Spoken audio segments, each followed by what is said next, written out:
мы вообще, если честно, должны поменять наркополитику.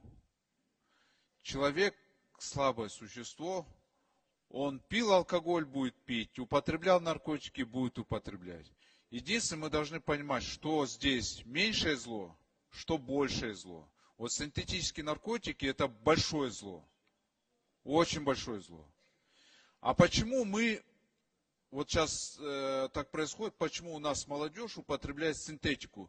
19-летние девушки он в клубах употребляет, это очень печально. Девушки, парни молодые, ребята употребляют. Я сейчас вам одну вещь скажу, вы сейчас все будете в шоке, почему так происходит. Мы в нелегальное поле всех загоняем, нельзя, наказываем, сажаем, штрафуем. А может быть лучше нам хотя бы один из видов наркотиков разрешить для совершеннолетних людей? Легкие наркотики. Ну, тут ничего смешного на самом деле нет. Мы должны понять, что человек всегда будет запретно искать. Везде, всюду он будет искать. И найдет он. Вот сейчас здесь сказали, что в России синтетика везде распространена. Там еще как распространена. У нас вся молодежь на синтетике сидит. Вот эти природные наркотики, они подорожали в разы. Плюс везде их выкашивают и так далее. И что получилось?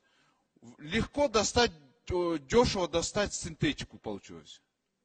И это неправильно. Чтобы все запретить, это вообще надо человека, я не знаю, из мозгов его удалить разные такие гормоны, которые бы его мотивировали бы искать эти наркотики. Но это невозможно, мы с вами прекрасно понимаем, это невозможно. Поэтому я считаю, что мы наркополитику уже должны пересматривать. Что делают многие развитые страны.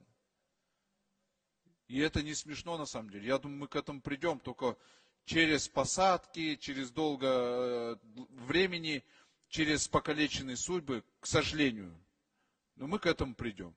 Просто было бы хорошо, если бы вы сейчас уже взялись бы за исследование этого вопроса. Но развитый мир не зря же разрешает что-то и запрещает что-то. Значит, неэффективно уже, показала жизнь. А с синтетикой я полностью согласен, бороться надо. Мне жалко вот молодых пацанов, девушек жалко. Многие сидят, зависимые сидят. Поэтому я считаю, что надо все-таки открыть, что-то разрешить нужно, а не все повсеместно запрещать. Рахмат.